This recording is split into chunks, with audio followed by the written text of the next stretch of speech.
সুশান্ত রায় এই ধরনের যে সে বলেছে যে সে একটা মুসলিম মেয়ের সঙ্গেও সে বিভিন্ন ধরনের খারাপ কাজ করেছে এবং সুশান্ত রায় এই ধরনের যে সে বলেছে যে সে একটা মুসলিম মেয়ের সঙ্গেও সে বিভিন্ন ধরনের খারাপ কাজ করেছে এবং ধর্মের রীতিনীতি এবং মেয়েদের হেজাব এবং বিভিন্ন বক্তব্য নিয়ে সে অশ্লীল বক্তব্য দিয়েছে।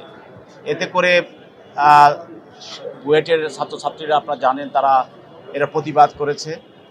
পরে তাকে বুয়েটের পক্ষ থেকে তাকে তার বহিষ্কার করা হয়, সাময়িক বহিষ্কার করা হয় এবং তার বিরুদ্ধে বুয়েটের পক্ষ থেকে তার বিরুদ্ধে চকবাজার থানায় একটি মামলা করা হয় এবং সেই মামলায় তাকে গতকাল আদালতে নিয়ে আসা হয় এবং আজকে বিজ্ঞ আদালত গতকাল আজকে তদন্তকারী কর্মকর্তার উপস্থিতিতে তার শুনানির জন্য জামিন বিষয় শুনানির জন্য দিন ধার্য করেন।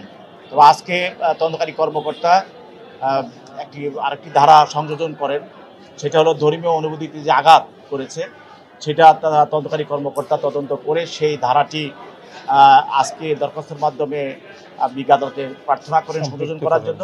আদালত সেটা সংযোজন করে এইটা গ্রহণ করেন এবং ধারা হিসাবে এটা মামলায় গৃহীত হয়। এই ধারাটি হলো ধর্মীয় অনুভূতিতে আঘাত করার যে বিধান আমাদের সিআরপিসিতে আছে সেটা, এটা জামিন অযোগ্য একটি ধারা।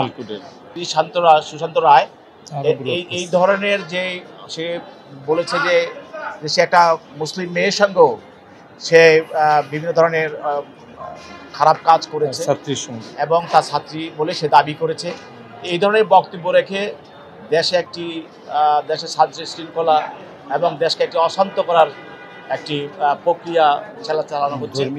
তো সেই জন্য আজকে তার বিরুদ্ধে মামলাটি হয় এবং তার পক্ষে কোনো আইনজীবী আদালতে তার জামিনের দরখাস্তর পক্ষে কেউ দাঁড়ায় নাই এবং তাদের কাউকে ডাকিও পাওয়া যায় নাই।